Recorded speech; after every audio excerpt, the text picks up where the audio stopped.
Hello, everyone, and welcome to the Spurs Up Show, the best Gamecocks podcast on the internet. Today is Thursday, January the 21st, 2021. On today's show, we continue along with the season preview series for Gamecocks baseball. Today, I'm breaking down the South Carolina relievers heading into 2021 baseball season. We'll break it all down. Key losses, who's back, most approved, best overall. Season will be successful if, and I'll give my overall grade for the guys as well as we creep closer and closer to opening day. Also, of course, your listener questions. And speaking of great Gamecock relievers, former South Carolina closer Tyler Johnson joined me for interview. Tyler, great dude. Appreciate him taking his time. We break down everything from his Gamecocks baseball career to his professional career. A lot of great stuff in the interview, guys. Sit back, relax, enjoy.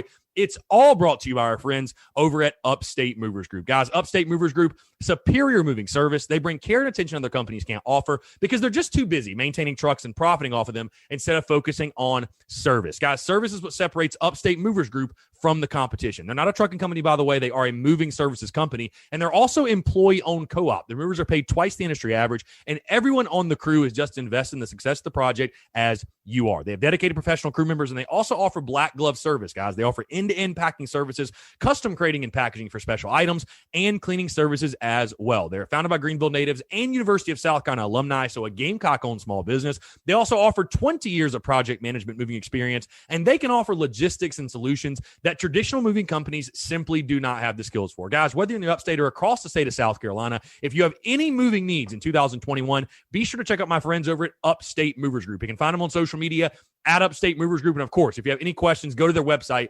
upstatemoversgroup.com. That is upstatemoversgroup.com. The show is also brought to you by our friends over at MyBookie. Guys, it's that time of year when divisions are decided, champions are crowned, and legends are born. It's time for the NFL playoffs. Guys, you've waited and watched all year long as your team rose to the top or fell to the bottom, whatever it may be. But now it's your turn to win big. And guys, you've heard the name just about everywhere, MyBookie. They're the industry's leading online sportsbook and casino, and it's not hard to understand why. With thousands of lines to bet on all your favorite sports, NFL, NBA, college ball, check, and check. Hey, MMA and soccer, they've got that too. They've got all the latest odds, period. Take advantage of MyBookie's prop builder and live in-game betting where every single run, throw, and touchdown is another chance for you to put cash in your pocket, guys. You can visit their mobile-friendly website today and get your deposit matched halfway up to $1,000, all by just using the promo code Gamecocks. That's promo code Gamecocks when you make your first deposit. And guys, the best part is this.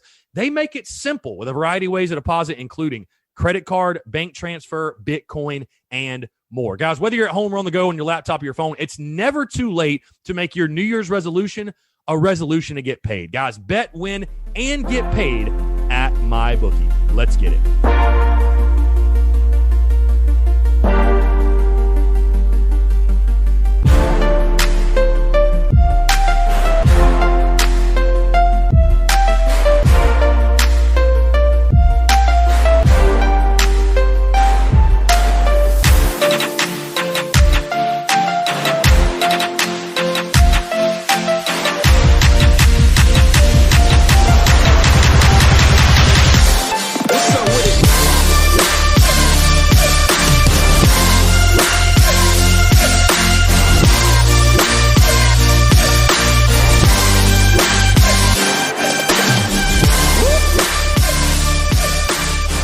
Yo, what is up, guys? Happy Thursday. Hope you're all doing well. I'm your host, Chris Phillips of the Spurs Up Show, as always. Appreciate you guys tuning in. We got a packed show today. Very excited because anytime baseball is at the front and is leading the podcast, you know I'm fired up. We're talking baseball, continuing along with the season preview series today, the position unit preview, breaking down the Gamecocks relievers. We're talking the bullpen, the guys in the back end who are throwing gas for South Carolina, who are going to win and lose a lot of ball games this season. We're breaking that down. But again, guys, thank you so much for tuning in.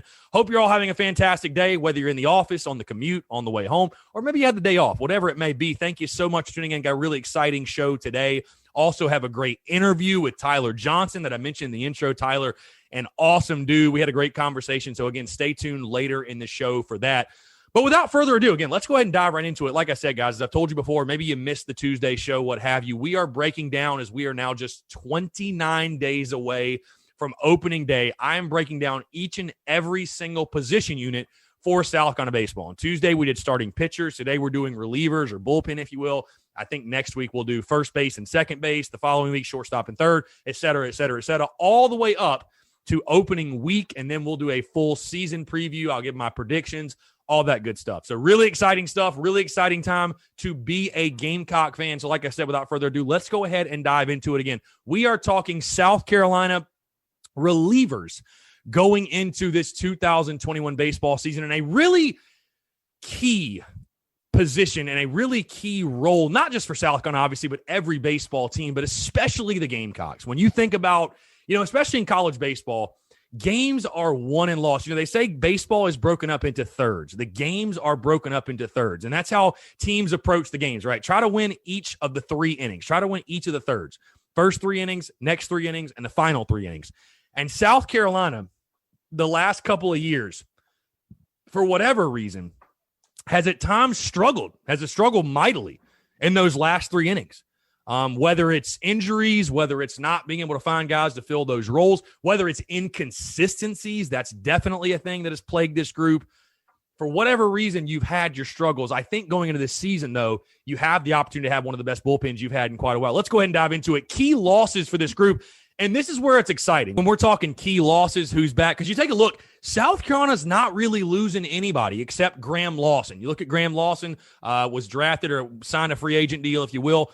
Outside of that, though, when you look at who's back, the names, the list of names and guys that have thrown big innings for South Carolina, I mean, just going down the list, again, Brett Carey, Cam Tringali, Danny Lloyd, Parker Coyne, John Gilreath, Brett Thomas, and I'm not even factoring in the new guys, Travis Luensman, Sam Swigert, CJ Wines, Cade Austin, Jack Mahoney, Will Sanders, Mag Cotto might be in the bullpen, Jackson Phipps might be in the bullpen.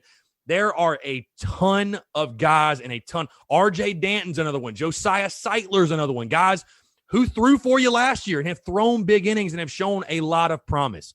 Again, you look back to last year, and I remember vividly when I talked about the bullpen last year, I thought it was going to be the best 7, 8, 9 in regards to guys filling those roles, because I think last year I projected it would be Cam Tringali in the 7th inning role, Graham Lawson as the setup man in the 8th inning, and then Danny Lloyd closing it out as the Gamecocks closer. Of course, we all know how last year started. Brett Carey started in the starting rotation, then was moved back to the bullpen. And I think that was a really, really good move for South Carolina because it allowed Thomas Farr to slide in the starting rotation. And I think he fits a little more. Whatever it is with Brett Carey, his game and his mindset and the way that he attacks really fits well as a stopper in that bullpen. But again, you take a look at who you lost and who's back.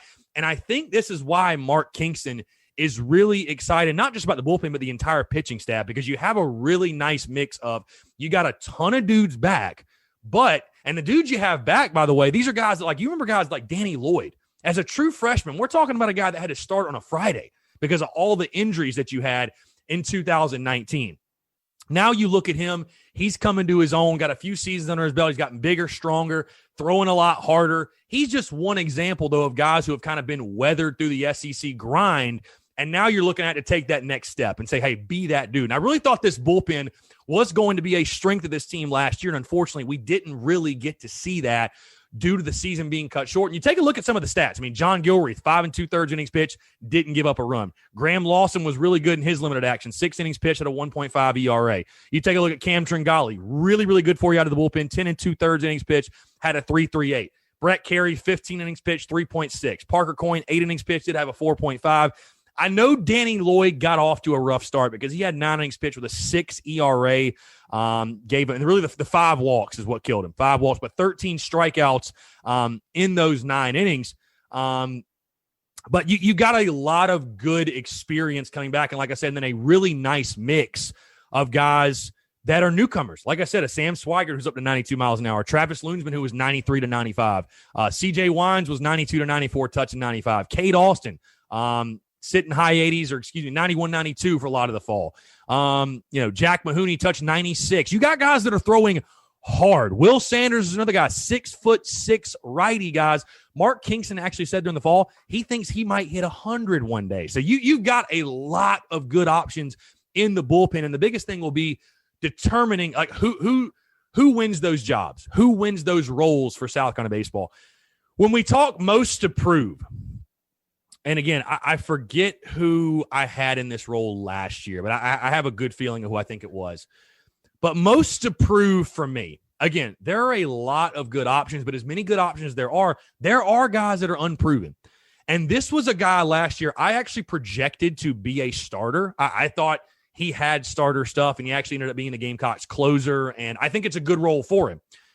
But the guy for me, and I just mentioned his stats that has the most to prove, is right-handed pitcher Danny Lloyd. And the reason I say that is because, again, didn't really get to see a ton last year. I mean, 9 innings pitched, had 8 appearances overall for South Carolina. He did have 1 save, but just too inconsistent, just flat out too inconsistent. I think we all think back to that Northwestern series last year, and, he was really, really good at times. And the guy has phenomenal stuff. And that's the reason he is my most approved, because I feel like the ceiling is so high for Danny Lloyd. Like, this is a dude with big-time legit stuff. This is a guy who could be the best closer South Carolina's had since a Tyler Johnson, since a Matt Price. Like, I really think his fastball slider combo is as good as they come, guys. Bottom line. His fastball slider combo is as good as they come.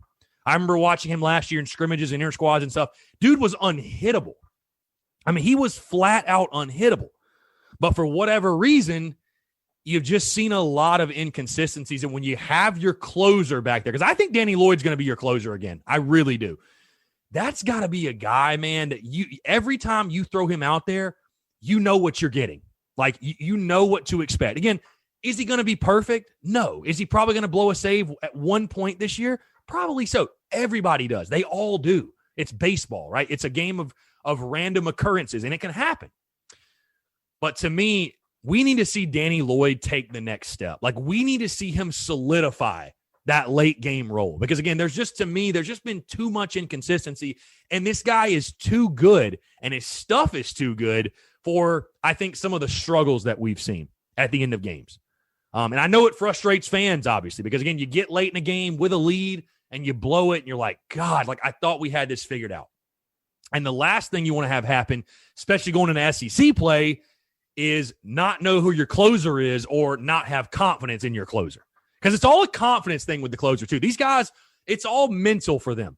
You know what I mean? What you hope can happen is early in the season, these non-conference games, you run him out there a few times. He's able to get a couple of saves under his belt, get the confidence up. So that way, once you hit SEC play, he's feeling good, right? He's like, nobody can touch me. That's how you have to act and think as a closer. Like, bro, nobody can touch me. My stuff is unhittable. Whether it is or it isn't, you got to think that way. You have to. It's a mental game.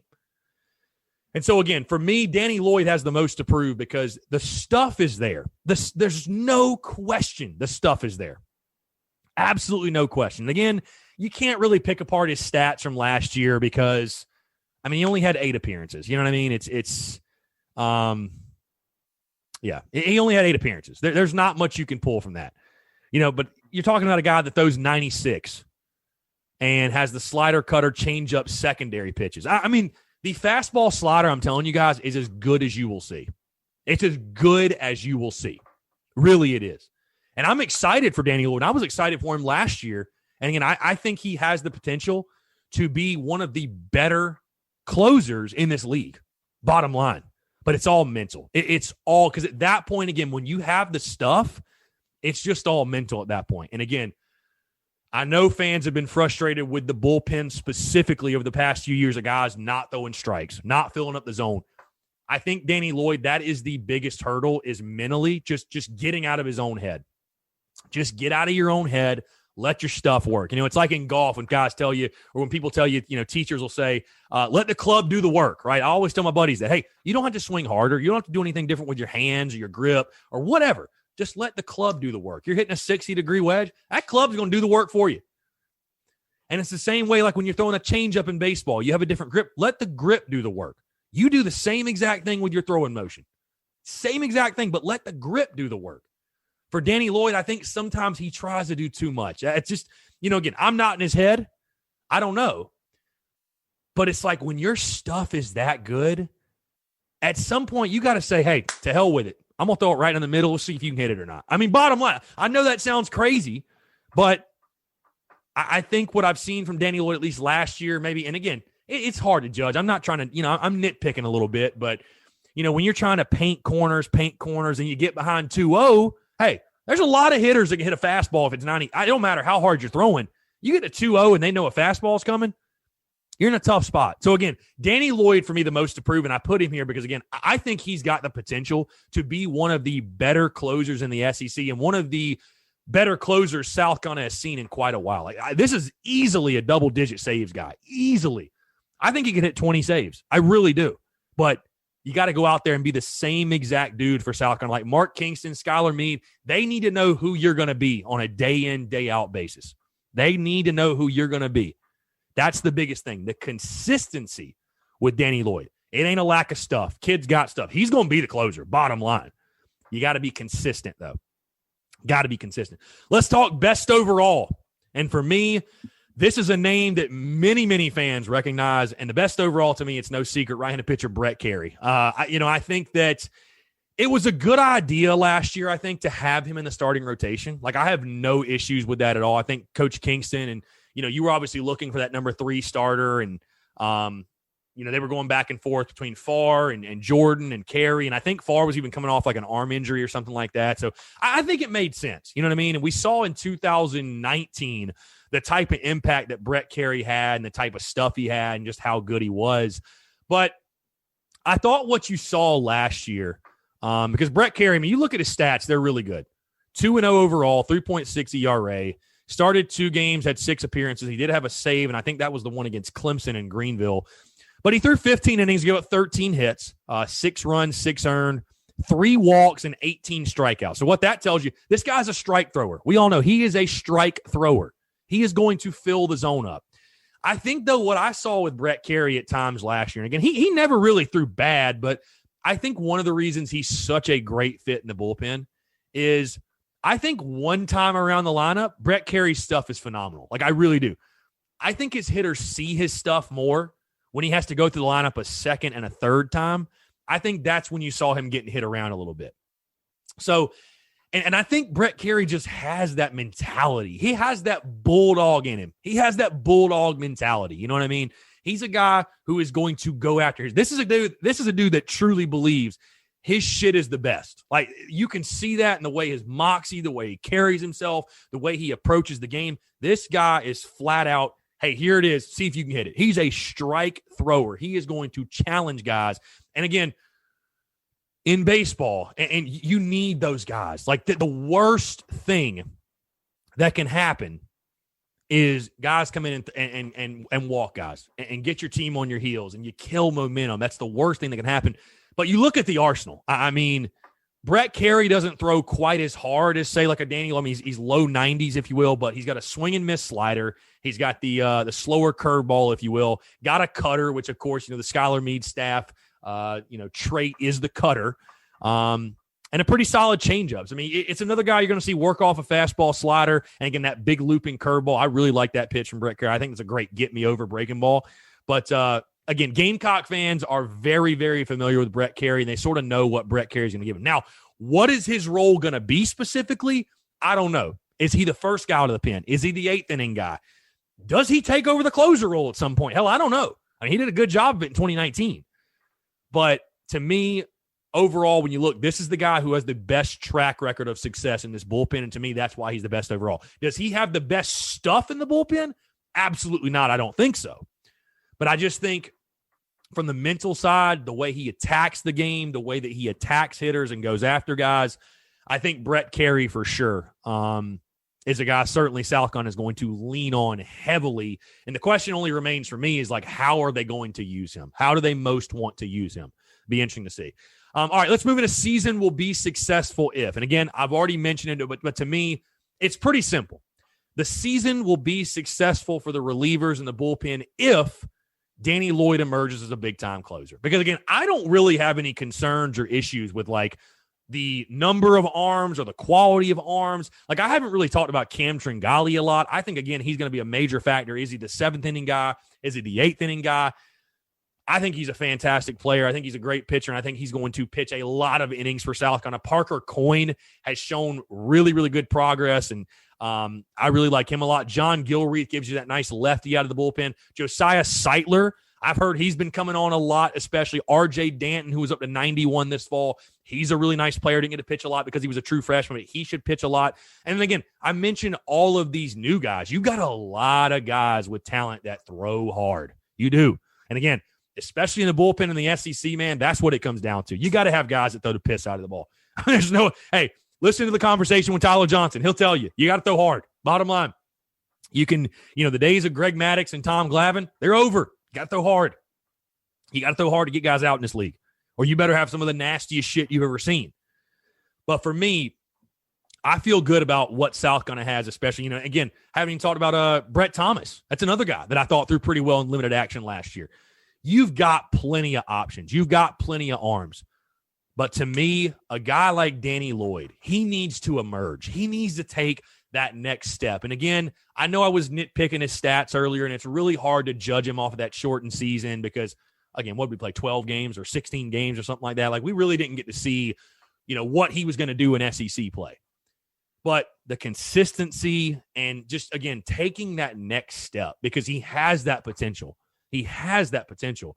And, in the SEC and really just in baseball, you guys have probably heard the saying in Major League Baseball, you're going to win a third of the games. You're going to lose a third of the games. It's what do you do with that other third? Well, that other third, a lot of that other third is determined. Do you have a closer that can shut down the game when it's 2-1 in the bottom of the ninth? Bottom line, do you have that guy? When it's 1-0 or it's 5-4, whatever, when it's a run game, do you have the guy who's just automatic? I mean, think of how big Matt Price was for South Carolina. I mean, you could argue, honestly, I know people will say Michael Roth, which is very fair. I would probably say that too, but you could argue Matt Price was the most important piece for Gamecock baseball in 2010 and 2011. I mean, he's not there to shut the door. They don't win a lot of those games. So having that guy is so important. And again, I know Danny Lloyd can be that guy. And again, I expect this bullpen. I feel really, really good about this pitching staff. Again, this is as deep a pitching staff as you've had in quite a while, honestly. Just the sheer depth, the number of guys that can come in and throw really good innings for you. But you need that guy at the back end. You need Danny Lloyd to be the dude. You need him to be the dude back there for you. So I think if he can do that, if he can emerge and really embrace being the closer and emerge as that big-time dude in the back end, it's going to be a really successful season for this bullpen because I love all the pieces. I love the pieces you have. Again, Carey, Tringali, Lloyd, Coyne, Gilreath, Thomas, and all the new guys. I love that. You've got plenty of quality options to go to. So the question remains for me, Danny Lloyd, is he ready to take that next step? Let's move into overall grade. And like I said, guys, I gave the starters an A-. I feel really, really good about this pitching staff as a whole. Going to give the relievers a B+. Give them a B+, which, again, I think is a really, really good grade. You've still got some things to prove. Like I said, you need to be more consistent. You need to throw more strikes. But again, you got a lot of new guys that, again, this is going to be their first year playing college baseball or pitching in the SEC. So, hey, the question marks remain there. But you can't question just the sheer depth and the talent you have this year. I mean, you listen to Mark Kingston talk about it. This is a dude that gets giddy talking about the options they have in the bullpen and really in their pitching staff as a whole. So overall grade for me, B+.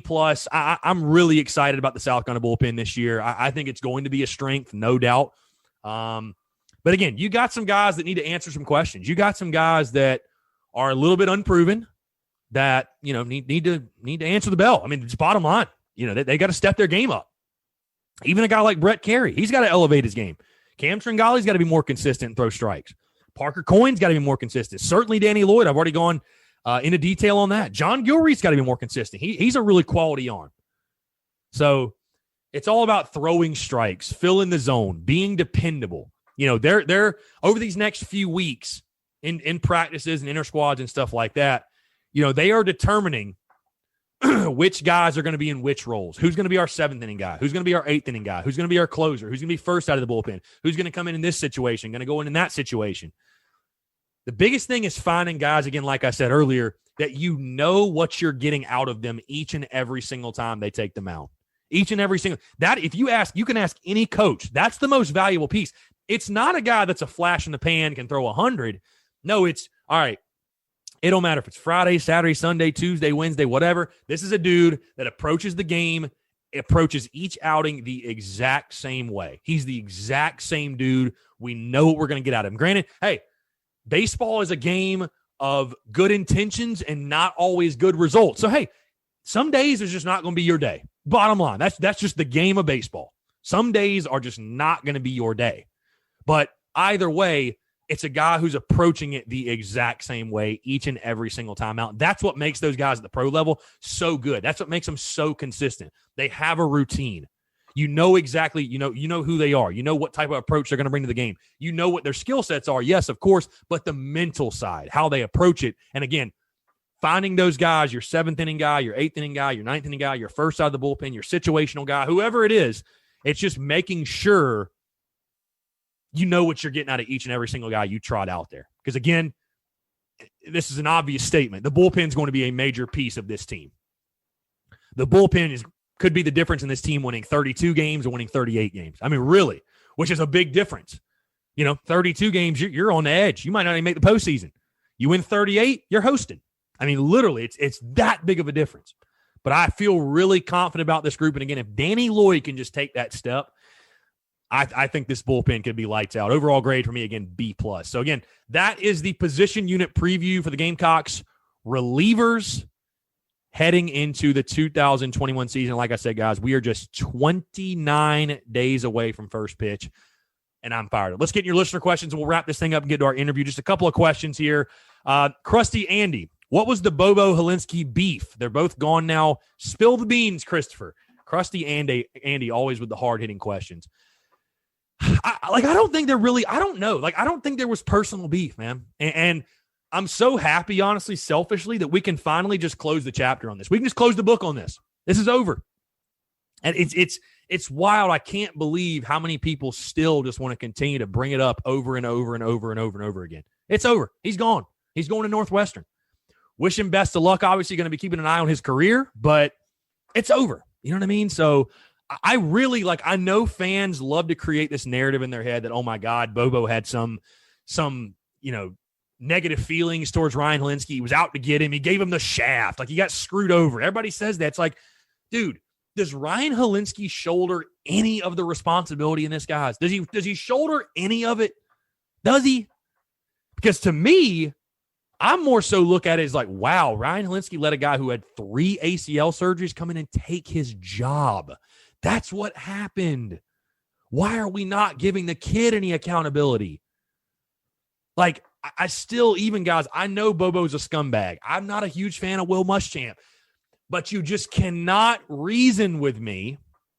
You cannot reason with me that these coaches are all sitting in meeting rooms and they're like, you know what? Ryan's the best option, but we don't really like him, so we're going to play Colin Hill. That doesn't happen. And outside of that, the amount of conversations that I've had with football people and former Gamecocks that you guys would know of, you know who they are, who have been around Ryan Helinski and been around both quarterbacks and been at practices, bro, they are all yeah, Ryan was not the best player. Bottom line. So I know as a fan that might be tough to compute, but that's just what the reality was. And I'm gonna say this without going into detail. There were on-field and there were off-field reasons that Ryan Helinski was not the starting quarterback. Bottom line. And you can either accept that or you can't.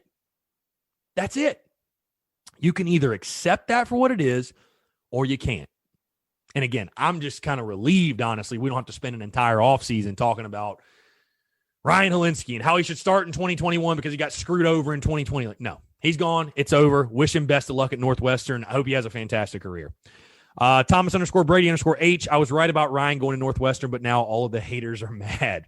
David_Barnes76. Any word on rescheduling the USC Clemson basketball game? No, and I don't think it'll get rescheduled. You think about it. You got to make up 3 SEC games. You got to play Kentucky, Tennessee, and Ole Miss. And so I highly doubt they're going to make it a priority to reschedule that game because it's a non-conference game. Again, is it a damn shame? Yes. And I'll tell you what, if they don't play it, it's going to put a lot of pressure on baseball, bro. It's going to put a lot of pressure on baseball because it's all right, we didn't play him in football. We didn't play him in basketball. Damn it, we're only going to get to play him really in one sport. Hey, we need to take care of business here. We need, not that series needs any more pressure, but it's all right, we got to take care of business. So honestly, man, it's unfortunate, but I highly doubt they reschedule the game. I highly doubt it. Last question here. Benson_Fleming. Is Frank Martin to blame for the inconsistency of USC basketball? It's tough to say, man, because, again, I hate using the COVID stuff as an excuse. I truly do. But with this team and this year and everything that's going on, it's less of an excuse and more so just a reality. And you're talking about a team that you're not playing with a full deck. You don't have Jalen McCreary or Alonzo Frank right now. Your coach has been in and out with COVID. Your team's been in and out with COVID. You've played 5 games in the last 45 days. I don't know, man. I'll say this. Is he part of it? Sure. Somebody's got to take responsibility. Somebody has to. But do I think it's right to just pinpoint, say, Frank Martin's 100% the reason? It's all on him. I'm hesitant to do that. You know what I mean? Just because of the issues they dealt with and dealing with the pandemic and all that stuff. So I don't know, man. All you can hope for is that Saturday, we see a better performance and you get a bounce back win, and I try to right the ship on this thing, but it's tough, man, because I want to be critical and I want to talk about the games critically and talk about Martin and talk about these players, but it's like, does the season kind of feel like a wash to anybody else? Like, it just feels like, you almost can't go all in on these guys because of the COVID stuff. Now, again, as we continue to play and more games get played and, more of that goes out the window because it's like, all right, I mean, everybody's dealing with COVID. You cannot use that as a crutch for this entire season. You just can't do it. But, it's a reality. It's a reality they've had to deal with, and it's unfortunate. It's a damn shame. I said that on the show yesterday. It's a damn shame because you feel like this is the best crop of talent you've had since 2017, and we're probably not going to see the fruits of the labor because of the wackiness of this season. So hopefully I'm wrong. I don't know, but just putting it all on Frank Martin I don't think is the right move. But, hey, he's the head coach. He's the one getting paid millions of dollars to put the product on the floor. So, yeah, guys got to take some responsibility. So, again, guys, appreciate the listener questions. Appreciate you all tuning in. Got a fantastic conversation. Tyler Johnson, former Gamecocks closer. Really awesome to talk to Tyler, and a guy that I think will probably be in the big leagues this season. But again, normal week this week, of course. Daily Crow today, tomorrow, the podcast, of course, going throughout the week. And then Saturday, tip-off at noon. We'll preview the game, obviously, tomorrow on tomorrow's show.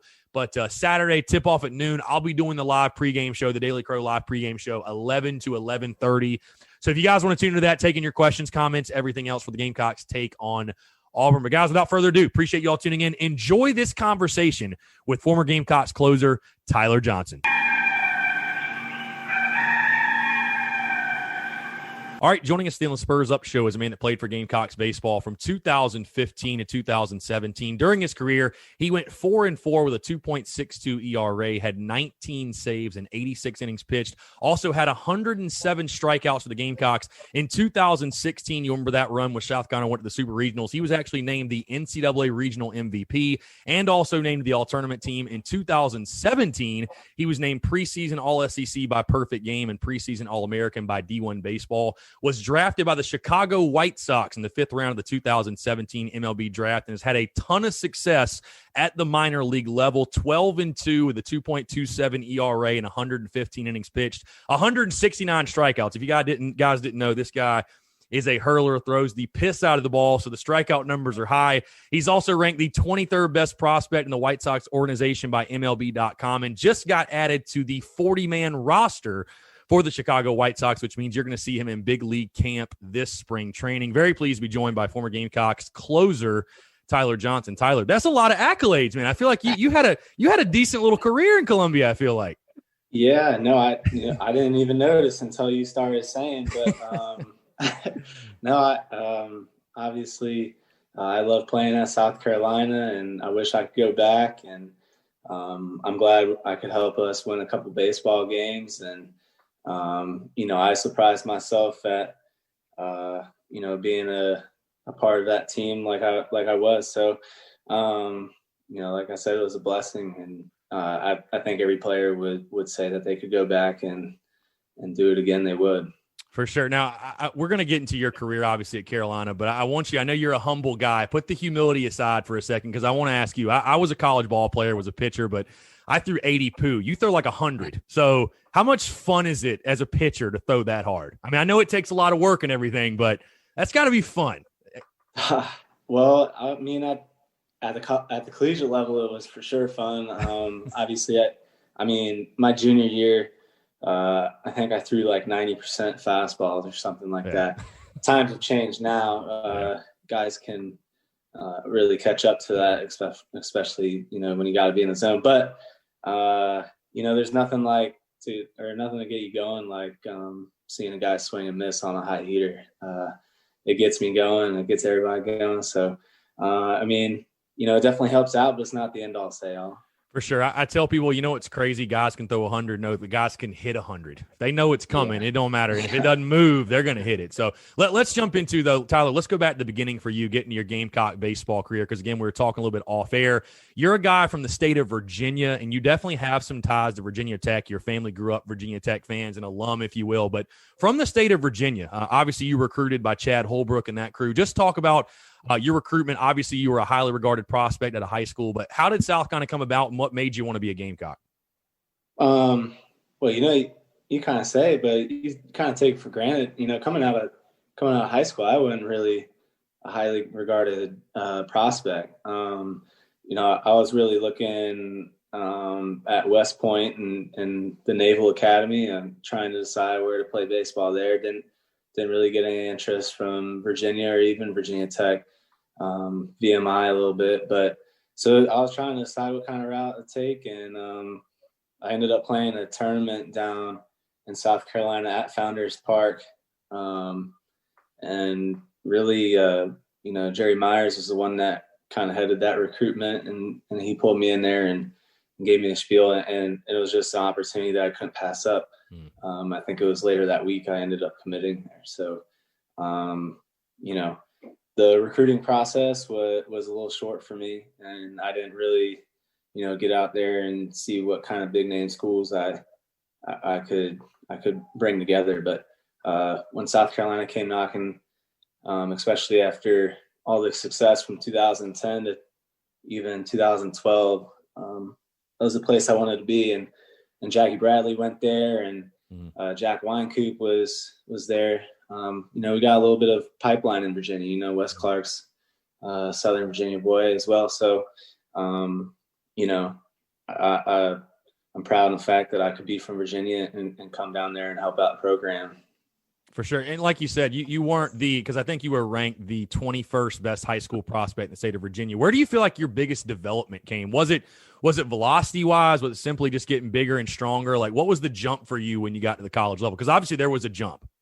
Yeah. I got to attribute it to just being more physical. I got there, I was about 180 pounds as a freshman, which isn't too bad. Being a high school senior, but when you come in, you want to try to play instantly into a Southeastern Conference team. You got to be a little bit more grown than that. And it was the realization that, it took me to the next level. That spring, my freshman spring, I pretty much just sacrificed, if I was going to get into a game, I was going to go and play that game sore. Like I was going to go into the weight room and get the work that I had to get done. So I was looking 2-3 years ahead of the time that I was at. So, that was the biggest thing for me. I ended up coming back about 205 my sophomore year. And that's when, you started seeing the jump in velocity and guys really saying that, the stuff's a little bit different this year. So.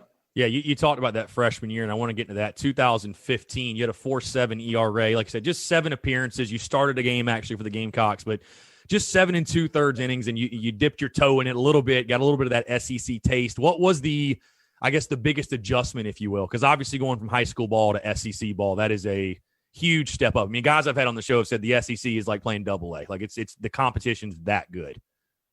Yeah. It's just recognizing how good those players are and how you have to execute pitches and keep hitters off balance. I know in high school, it's like, it didn't really matter what pitch I went to, as long as it was different than the last or, you just mixed it up. It was a good sequence. There's a jump in location and trying to fool hitters, at the collegiate level. And, that was something that you had to learn. And it wasn't just good enough to throw a change up in the zone. You had to set a guy up for it. And as soon as you realize that, and you'd be ready to take that next step, is just, like I said, realizing it and adjusting to it. Now, did you get recruited as a starter, reliever? Like, did you know what you wanted to do? I'm sure you just wanted to get innings. I mean, did you have an idea though that like I want to be a bullpen guy, a starter? Like, what was that like? No, I got recruited as a starter. Okay.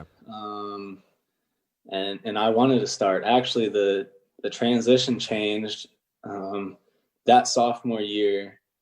I had thrown or started a couple of spring or fall games, and one of the last fall games, Coach Myers came up with me and he said, "You're going to throw the 8th inning of this game. And I just want you're only going to throw 1 inning. I just want you to throw as hard as you can." And it was probably the best outing I had of that fall. And velo was up, and obviously just stuff played a little bit better than as it did as a starter. Mm-hmm. And that's really kind of what solidified me in that bullpen. And that was kind of the start of it. But, I never really lost the sight that I wanted to start. I wanted to start my sophomore year, like that spring. And I wanted to start coming back my junior year. It might not have been a very popular opinion, but I wanted to be in the talk for that rotation with Clark and Will. But, at that point, you kind of valuable bullpen asset. And, that's important in college baseball, somebody that can come in and kind of win you those games. Yeah, for sure. I mean, you saw that with South Carolina in the College World Series run. I mean, I was talking about a little bit earlier, Matt Price. I mean, where is Gamecock baseball today without, him at the back end of that? Was there a moment for you where the mindset switched? Because obviously it's much different approach being a starter versus being like a closer or even just a reliever. I mean, it's, you're blowing it out for 3 guys as a closer versus a starter. You're kind of pacing yourself throughout the game. You got to go through that lineup 2 or 3 times. You got to be very strategic with the way you approach each hitter. Like, was there, because I know probably now I'm sure you embrace that, but was there a moment for you where you you turned that switch on, if you will? Yeah, I mean, and like I said, it probably goes back to, the day Coach Myers talked to me and kind of gave that talk to me. It's just like, hey, this is what you're doing, and I just want you to throw as hard as you can. But also, I also go back to playing against the Citadel. That same sophomore year, I came in and didn't play well at all. I think I gave up like 3 runs, base clearing double. I thought it was pretty much over. And Brian Busher pulls me aside and is like, "Tyler, you throw 95 miles an hour, you got to act like it." And that kind of is really what flipped that switch for me. And then from then on, I don't know how many runs I gave up the rest of that year, but it wasn't many.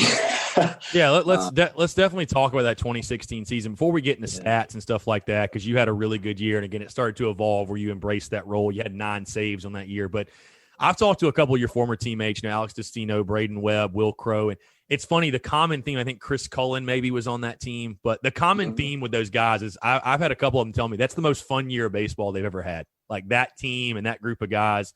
Can you speak to that? Like, just talk about that group of dudes in that 2016 season. Yeah, just I'd be right there with them. It was a very fun year, and I've been blessed to play some fun baseball.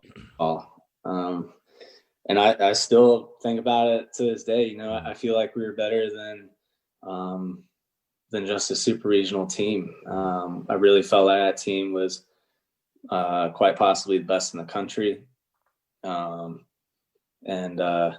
It was just fun. I think the guys really, complimented each other well. And, of course it's always easier when you're winning, but it seemed like a lot of stuff went our way, until Oklahoma State came into town. But, I'm right there with, it's like everything clicked and we hit, I don't know. I mean, what did we start off SEC play? Like 8-0, 10-0, something like that. I mean, it was on fire. Yeah. we went to Ole Miss. They were ranked higher than us. We swept them. And I mean, it was just a good time. And then, like I said, we felt like we were better than how we ended, but that's baseball sometimes. Yeah, for sure. And that sophomore season for you, just to give people kind of an idea, 3-2 with a 2.42 ERA. You jumped from 7 appearances in 2015 to 29 in that 2016 year. You had 9 saves, 52 innings pitched, 59 strikeouts on that year. And, of course, again, like I said, in 2016 in that regional, which it's really interesting. I look back, I forgot. You guys lost that first game to Rhode Island, had to come back out of the losers bracket. I think people forget that, but you were named regional MVP, all-tournament team. Just what clicked for you in that 2016 season? Again, I know there was a lot of development. You talked about putting the weight on, the velo jump, but, it seems like it all just came together for you. And that was, on paper, and we'll talk about for reasons why, your best year as a Gamecock. Yeah, I mean, really, I was very mechanical and I had very sound mechanics coming out of high school, and really just that missing piece would be the physical aspect of it. And once I got that and maintained my athleticism, everything pretty much clicked. And, I had a good slider, I had a good changeup. It was a 3-pitch mix, all for strikes. And there was a lot of luck that went my way, but it really just clicked. It wasn't, anything that I really sat down and was like, hey, I need to change these pitches because they're not working. It was more just a development and a time process. And that's really what took me. And it just ended up playing out. For sure. And let's talk a little more about the regionals, though. You were locked in, obviously. Like I said, we talked about the accolades, but you guys lose, and you're hosting, obviously. This is at Founders Park. You're hosting. You lose to Rhode Island Friday, 5-4. And so what people don't realize, you got to be the road team. You got to be in the road dugout you guys are the road team 3 of the next 4 games. And just after a tough one against Duke, I mean, ran through. You guys definitely got your payback back to Rhode Island when you beat them 23-2 the next time you played them. I almost feel bad for them. Yeah. But then you sweep UNC Wilmington, beat them twice, 10-1, and then 10-5. Again, you obviously were locked in during that run. Just kind of talk about that again, losing that first game. And it's not easy. It's not easy to go through the losers bracket and find a way to win it. And you're thinking to yourself, the pressure's on. We're hosting. Like, you never want to lose as the host. Just talk about that run you guys made. Yeah, well, I know that, for a lot of college baseball coaches, that format isn't one of their favorites because you're going to get these small schools that come in and they obviously have a guy because they either won their conference or they had a really outstanding year because that's what they got to do to be in the tournament. So they usually have one guy that they're able to recruit, and that's who they pound their innings. And that's what Rhode Island did to us. They had that starter and he rode them the rest of the way. I mean, I think we had a really good first inning against him, or it was early. And he ended up shutting us down. And then, like you said, from then on, you're pretty much down for the count. But I remember that Rhode Island game specifically, because I remember we were just pouring on runs and we just didn't care. We would have put up 35 on them if we were given a chance. It really didn't matter. So like you said, you almost felt bad for him. That was kind of what we were going for. I just remember the energy in the dugout being more of not even energetic. It was just pissed off. So that was fun to be a part of. And then obviously UNCW was highly touted coming in. I know, good baseball program, really good program. I know everybody pretty much pegged us to lose. I remember a lot of people pegged us to lose, even if we, won our first game, given just the setup that we had. So to quiet their offense and their all conference offense that everybody talked about was special. And, something our pitching staff really set out to do. Yeah, and something I don't want to gloss over, too, and something that should be mentioned, that 2016 year, again, people might forget, you guys won the SEC East. And, I mean, that's a hell of an accomplishment, bro, because you think Florida, Vanderbilt, Georgia, it's not easy. That's a fight at the top, and you guys were able to win it. And I think that speaks volumes, like you said, just to how good that team was. Yeah, not only just win the SEC East, but we lost the SEC by half a game. Yeah. I don't know if you remember, but the game that we didn't play was against Florida, and Adam Hill had a no-hitter going into it and when it got postponed. Mm-hmm. And, yeah. I do remember that, yeah. So that half game could have been covered. Yeah. But you're right. I mean, we did win the SEC East, and it just kind of got glazed over. It's just what's expected, and of course, that's why you go to programs like that, so that you expect to win those divisions and, hopefully have a chance to do something special. Yeah, and I think it's funny you bring that up, because I think that's something that I know I fight as far as talking to fans, and because that run from 2010 to 12, I mean, was obviously awesome, but it's fans expect that. They just come to expect that every single year. And, you talk to any baseball guy, and especially obviously you, that you've literally worn the uniform and you've chased that, that destination of going to Omaha. Like, people don't appreciate how hard it is. It's so hard to get there. I mean, there's a lot of other good baseball teams, obviously, especially like you guys. You got into that final group of 16 teams when you got to the Super Regional. Yeah. You guys played Oklahoma State at your house. And unfortunately, lost to them 5-1 and 3-1. They obviously had some studs on the mound, but you just got to appreciate how tough it is. I mean, what Carolina did from 10 to 12 is it needs to be recognized as how incredible it truly was. Yeah, especially 11. I mean, that was just flat out dominance. But if you're going to talk about how sports that could be considered, something that you can make a dynasty in, I think baseball would probably be the last. Yeah. No, seriously. It's such a random game. Hard. It's such a random game. It's not football and it's not basketball. It's just, you need to have 9 guys through and through. And not only do you need to have 9 guys, but they need to be playing together. It's not basketball. It's not, you have 2 guys and they carry you. You got to have at least 1 through 7. Correct me if I'm wrong, but when's the last time an MLB team won back-to-back? I mean, I feel like it's been a minute, right? I don't even know. Maybe the Yankees? Has it been that? I mean, it's been like you're saying, it's just it's such a random game, and especially the level you're at, which we're going to get into in just a second, the pieces are just ever changing, and you got to have that group of guys that can do it. But let's just talk about briefly that Oklahoma State Super Regional. Again, you get to that point. You guys had a great season, like you said, but you're at South Carolina, and the expectation is to make Omaha, and that's what fans want. That's what you guys obviously want. That's the ultimate goal. I know it crushed you to fall short, obviously, but you look back at that season. I mean, there's got to be a lot of positives you take away and great memories from a season like that.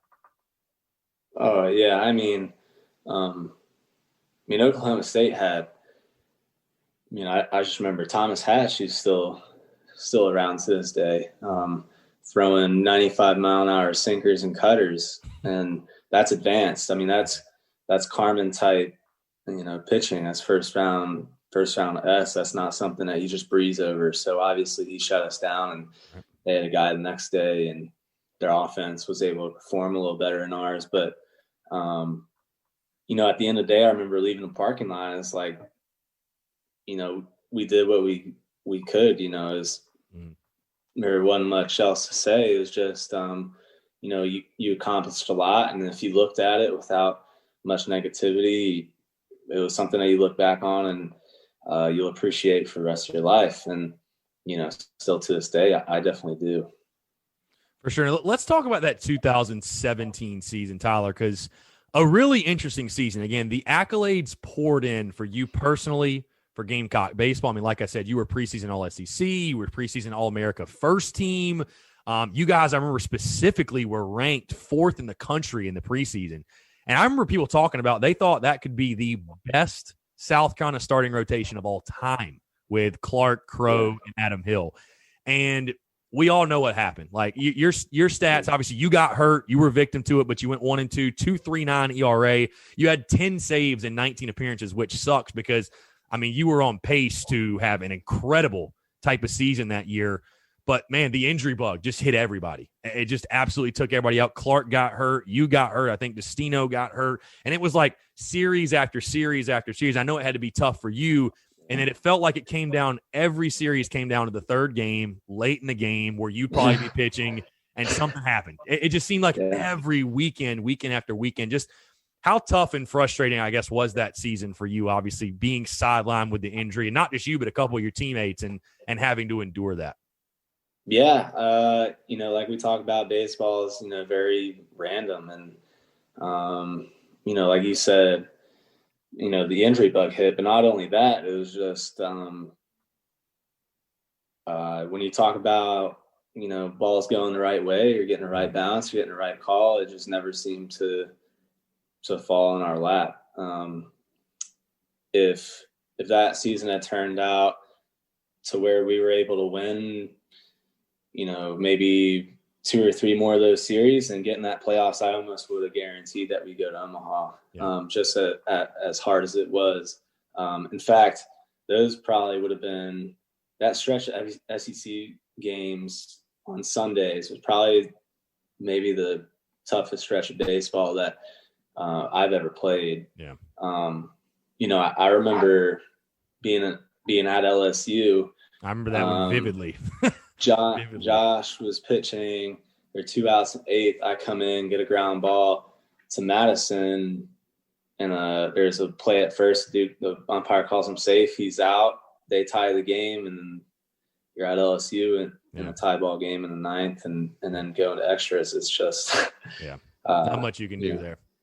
So, but obviously we had a good enough team to win those games, and we felt like it. It just it didn't happen.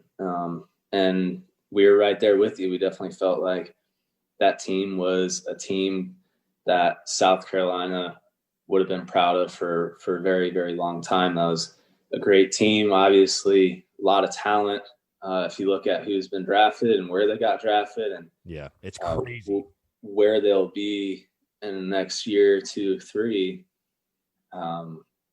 it just shows you that 1 year of, if that team was together for multiple years, like if you gave us another year or 2, definitely, something maybe would have happened. But that's just baseball. You only have a specific window. You only got 1 year with some of those guys. Yeah, and people talk about that team a lot too. I mean, you guys went 35 and 25 and 13 and 17 in the conference. I mean, it wasn't like you guys lost every single game. It literally came down to, like you said, 2 or 3 series. And it really dated back to the Clemson series with I think it was Seth Beer or whatever. I don't even want to think about that guy. Haunts Gamecock fans' memories. But talk about the injury. What was the injury specifically for you? Because I forgot. What was the injury you suffered that year? Yeah, so it was a stress reaction in my humerus. So it's just a reaction that your bone will have if it has too much stress, too much torque on it. And it was, just think of it as like a bone bruise, but without any contact, just from all torque and throwing a baseball. And it was something that took a while because we had to wait for, bone density scans to come back as normal for me to come back. So it was extremely frustrating for me because you're sitting there, you're feeling good, and you get a bone scan back and it's a little bit soft. And there's nothing you can probably do to rehab that, right? I mean, that's just. No, because you don't want to aggravate it, so right. You just sit on it pretty much. It's like a broken bone. Wow. That's the way we treated it essentially, with time. And that's why it was like, it's like you guys would ask Coach Holbrook, how's he doing? He's making progress. Where is he at? He's making progress. It's because it was really almost a checkup by checkup thing. Yeah. It was whenever the machine said, right. Everything looks normal. But once we started feeling better, I mean, I almost essentially had no rehab plan. I think I started my rehab throwing, and then the next week, I think I threw against Florida for 2 innings. So it was like right back into it. And obviously I showed spurts that were very good, and then I showed spurts that were very sporadic. So it's just the nature of the beast. You trying to conquer something that, puts you back a little bit. But like I said, that's just why we play sports. No, for sure. You talked about, though, again, you fought the injury, but your game was obviously in a pretty good spot. Like I said, 19 appearances, 10 saves. 26 in the third innings, 40 strikeouts. And you were drafted by the White Sox, which we'll get into in just a second. But you had to feel pretty good about your game at that point, right? You were obviously, when you were out there, you were pitching pretty well. Yeah, for the most part, for sure. I was getting the job done. Obviously, there was, still to this day, there's one or two or three games that haunt me. But if you're talking in a span of however many appearances I had, would you say it was? That year it was, let's see. 20 19. 55 total in your career, yeah. 19 that year, though. Yeah. If you're looking at 19 appearances and you say, man, I really wish I could change 3 of them, that's pretty good odds. It's called baseball. Yeah. So it's just sometimes it was just a little unfortunate. I wish I could have done more. If I did more, we would have been in a tournament. And I feel like that's the way a lot of people felt on that team. That's how you're a true competitor, when you have that attitude. That's a good attitude to have, seriously, that self-accountability. But you mentioned Coach Holbrook a little bit just a second ago, and I want to get your take on just Coach. And obviously we know what happened after the 2017 season with him stepping down or whatever, and obviously he's doing great things now at College of Charleston. But your overall relationship with him, all the guys I've chatted with have said, he was a stand-up guy, and obviously he was a major part of those back-to-back national championship teams, and for whatever reason, it just didn't work out or whatever. But your overall relationship with Chad Holbrook when you were a player and currently. Yeah, so as a player, it kind of grew, obviously, from freshman until when I was a junior. He'd pull me aside and be like, hey, you're our guy no matter what it's going to be. When we're trying to fight and scratch to win a couple of those games, it's just like, hey, you're going to be the one that's going to go win. We want you with the ball. We're going to ride. And that kind of trust for a coach to do that, it meant the world to me. Like I said, there's 2 or 3 in there where I wish I did more. But from a player to coach relationship, it can't get much better than that. Especially, you're talking about South Carolina at an SEC school. It's not like it's your local, like, University of Richmond. Not to throw shade on University of Richmond, a great program and one that I probably would have played for if they wanted me. But it's a big school, and right. To have that relationship meant the world. And obviously now, we remain friends, and, we talk very often, and he knows that I feel very strongly about everything that he's done for me. Like I said, he gave me an opportunity to play for South Carolina when, Virginia Tech wouldn't have gave me an opportunity to play for them. And it was pretty much down to a service academy. So do you still have that chip on your shoulder? Like, you guys didn't offer me. Like, how dare you? No, it doesn't bother you. I try to think about it, though. I really don't think my career would have worked out the way it did if I ended up there. So I just, I'm very appreciative that I went somewhere that was new, that was accustomed to winning, and it forced me to adopt that program and that way of thinking and change essentially my body and everything about how I pitch. So, and mentally you had to be stronger. So, there's not really a chip there. It's just, I think I recognize that, things happen for a reason. Yeah. Great perspective. Great perspective. Like you said, everything does happen for a reason. And obviously it all culminated with you being drafted 5th round of the 2017 MLB draft by the Chicago White Sox, the team you're still currently with. Just talk about that day, man. Getting the call, obviously, that's what you fight for. That's what you dream about when you're a little kid, and you get that call from the White Sox, taken in the 5th round. What was that like for you? What was that moment? It was special. I was able to watch it with my family and a couple of my best friends here at my house, and You know, obviously, selfishly, I would have liked to been drafted a little bit higher. But, you know, the way it went with the shortened season because of my injuries, just teams couldn't take a risk. Right. But, you know, I just remember, you know, coming from a pretty ordinarily athletic family with no really collegiate athletes, to be able to do what I did and get drafted where I did. If you told me that when I was in high school, I would have took it 100%. And it was a proud moment. So came a long way to get to that day.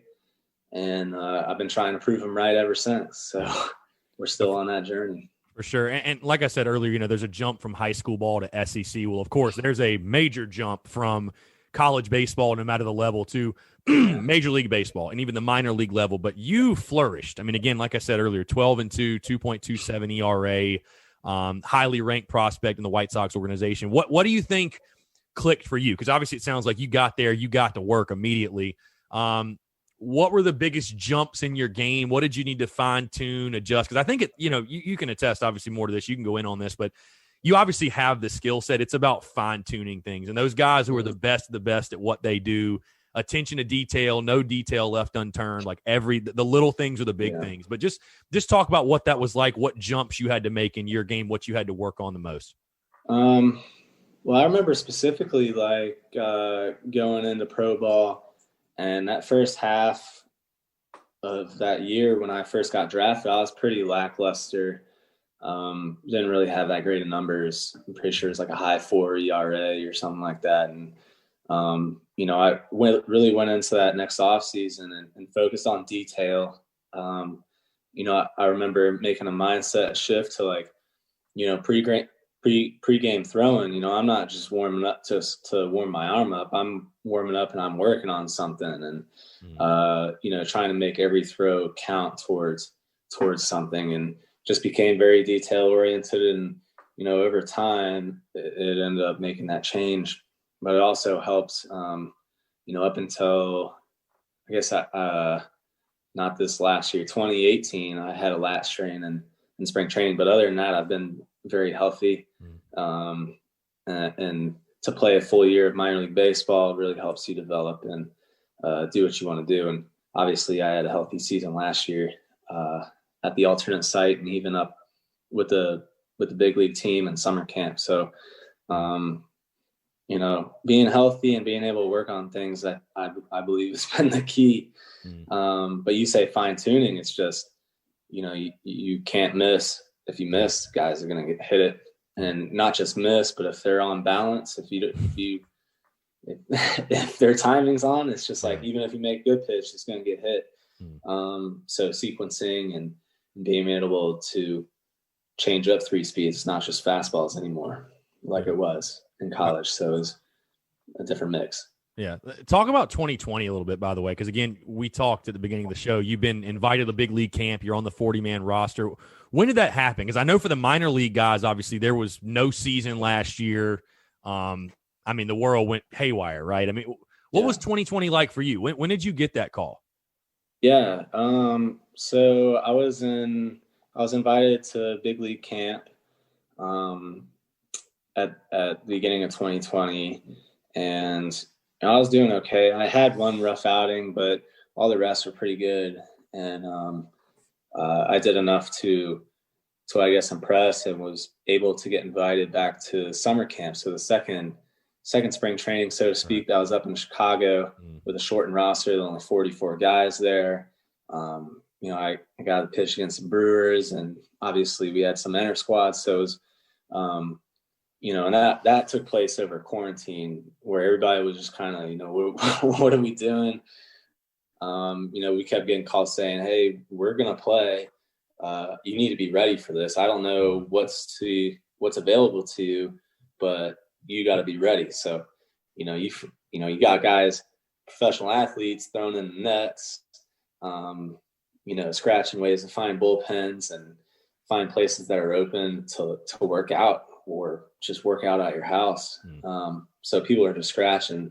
And then after summer camp, I ended up getting moved to the alternate site in Schaumburg, just outside of Chicago, and was able to really get a lot of innings there and a lot of work. So obviously nobody was really able to see it, or there's no, receipt of it, but, it was definitely beneficial. And then I was put on the 40-man this December. So there's such thing as a Rule 5 draft. It's very detailed. Would have to go into a lot of specifics on it, but the White Sox ended up saying that they want to protect me from going into the Rule 5 draft and put me on that roster. For sure. So obviously you're a guy, you're really close to making your major league debut. What do you think? Is it just simply for you just continue to put good outings on good outings, or is it things for you that you're like, there's specific things you're working on that you're like, need to take the next step in this? Or like, I guess for you overall going into 2021, and we all have our fingers crossed that it's going to be as normal as possible. We're going to get a normal 162 game season. I mean, I will say last year was actually pretty fun watching a 60 game season. If you will, every game was like intense, but obviously we all hope everything goes back to normal. Like, what's your mindset, bro? What's your mindset going in this year? Cause you're right there about to kick the door down in regards to making that debut and being a dude for the White Sox. Just, stick with the process. My mindset's not good outing after good outing. Cause, truthfully, it doesn't matter. Right. You can have 10 good outings, and sometimes there's just a timetable to things, and they want to see certain things develop, and other times there might just not be, a spot for you until somebody gets hurt or they need you or something. And so really just the process and staying detailed with everything I'm trying to do. And not be so results oriented. It's a little bit of a shift, with obviously, in the major leagues, it shifts to all results oriented. Right. But right now it's more, you obviously want to play well, but you want to develop, you want to become the pitcher that they want you to be, because they believe that you can be a great asset for the better part of hopefully 8 years. I know the White Sox are looking and set up to be good for the next decade. So, my goal is to be ready for the prime of that. Is there a guy that you faced that maybe when you first got out to the minors or in your time, obviously with the White Sox on the 40-man, is there a guy you faced that like fans would recognize or just like a big matchup where you're like, oh, wow, I know you don't like to give like guys credit like that, I guess. Like everybody's just a faceless, nameless opponent. Like you're just out there doing your job. But like, has there been a moment where you're like, holy shit, that's so-and-so? Like, so-and-so? Not really. I know you're probably not a guy to give hitters that type of credit, but I mean. Well, in terms of prospects, I faced just about, some of the top prospects of every organization being in the fall league. And, I've been around guys that the organizations that have pegged as their next coming. So now I say that kind of sounds cocky, but I mean, it's good to be around them. But in terms of like everyday names that I guess a random person would know, I'm not really sure I faced anybody. Like I know when we play the Dodgers here at our complex, like, guys will look for Mookie and but I really haven't done that, but at least none off the top of my head. And if I have, then I'll probably zoned out. It's a good way to be. That's smart. Smart. Let's Tyler get back to the Carolina baseball side of things, because obviously after you left, the stuff with Chad Holbrook happened and Mark Kingston took over. He's going into his 4th season, obviously in Columbia. Just talk about Coach Kingston. I'm not sure. Have you had a chance to go back, meet him, talk to him, whatever, and then just overall the state of the program? I'm not sure how much, if it obviously you're taking care of your business, but the current state of Carolina baseball, we all feel really good. At least I feel good about this year's team and the state of the program and some of those guys they've got on campus. And you talked about Wes Clark. I mean, I think the dude probably would have led the SEC in home runs last year with the start he got off to. But just overall, the state of Carolina baseball, and again with Coach Kingston, have you had the chance to meet him, have any conversations, stuff like that? Yeah, no. I was in Columbia from the end of 2017 all the way for the next 2 years. Okay. So I was working out there, and got to have a lot of conversations with Coach King and Coach Mead, and I'm extremely blessed that they allowed me in there to get some work done, and I was able to use bullpen mounds and felt like home, and of course Billy Anderson's in there, and he's a good friend of mine, and also a very integral part of who I became. And so I think they're building something special there as well. I know Coach King is very analytical, and Gamecock baseball has made that kind of shift, and that's also what the White Sox are going through right now. It's just the baseball kick at the moment, and it's proven fruitful for just about anybody who's done it and done it well. So I think it's just a matter of time. I'm a firm believer, no matter really who it is, if you're able to, stick with the guy and stay with the coach, that program eventually will get better. I believe that it shows loyalty. So, like you said, it's his 4th year. He's got a good squad from what I've been reading, some power bats, some good arms. So, and I know that they'll have him ready to go. Yeah, no, for sure. I know I'm excited for it, for sure. Before I get you out of here, Tyler, we got to talk again. I'm wearing the Beamer Ball T-shirt, and of course, I know you were excited when Shane Beamer got the job at South Carolina, and of course, when they announced the South Carolina Virginia Tech game, I think in 2025, I know you were fired up. I guess how cool is that for you? Again, like you said, most of your family is Va-Tech alums, and we all know about the great Frank Beamer, and now his son Shane Beamer is the head coach at Carolina. I mean, that's got to be like, wow, life comes full circle almost for you. Yeah. So it actually, the hire made me care about Gamecock football a little bit more than maybe I already had. I want to see Shane succeed really, really badly. Obviously, he's been under some of the biggest college coaches, of our generation. If there's going to be somebody that is going to be good for a program, it's got to be Shane. The guy's young. There's really no reason as to why he can't be great. And I think South Carolina, some people might have thought that they jumped the gun, but, I think for what could become, it'll pay off dividends and loyalty down the road. So it's in terms of coming full circle. I remember when that announcement was made, my brother in the group chat said, Shane might take down the house that Frank built. And, given the state of maybe Virginia Tech football at the moment, it's a real possibility. If you put it that way, Virginia Tech was good for a good part of 15 years or so. And obviously Frank being who he is, Shane could take that down. I'd like to see it. Are you going to feel a little torn when I guess you're Gamecock all the way, right? But I'm sure it's going to be like a split household that day. Yeah. So, I'm kind of hoping my family will be there. We used to go to the Chick-fil-A kickoff games. I remember against Alabama one year, and, we did a couple of those. And in Virginia Tech fashion, they never really won them. They never really won a big game. But, they're just extremely fun. So I'm hoping the family goes and we can kind of make a trip out of it.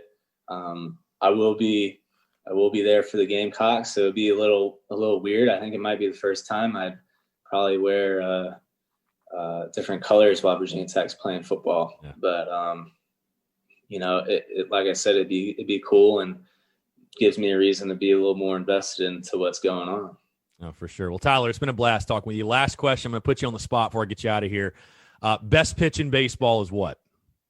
Oh, it's a 100-mile-an-hour fastball with 18-inch vertical break and 2,400 spin. There you go. There you go. Yeah, there you go. Right, document it. Write it down. Tyler, appreciate you taking the time, man. I know I speak for all Gamecock fans when I say it was a blast to watch you do what you did in Garnet and Black. Obviously, all the successes on the field, and obviously the dudes you are off the field, and to see what you're doing with the White Sox. And I think it's obviously just a matter of time before you join your buddy Will Crow and some of Clark Schmidt, these other guys. It's crazy, all your teammates, your former teammates that are making you guys MLB debuts, and I think you're probably the next one coming up, man. So obviously we're all watching. Go ahead. I got some catching up to do on them. I talk to him often. It's like where you at? I feel left behind, so I gotta do some catching up. No, for sure. It's been a blast, man. It's been a blast watching all you guys, and obviously I think we all feel good that you're probably the next one in line, and we're all hoping for a normal, regular 2021 MLB season, and I know it's exciting stuff. But Tyler, appreciate you taking the time, man. Let's definitely do it again soon. Like I said, we'll be pulling from you from afar for sure. I appreciate it. Thank you for having me. Absolutely. He's Tyler Johnson. I'm Chris Phillips. We appreciate you guys tuning in, and we'll catch you next time on the episode of the Spurs Up Show.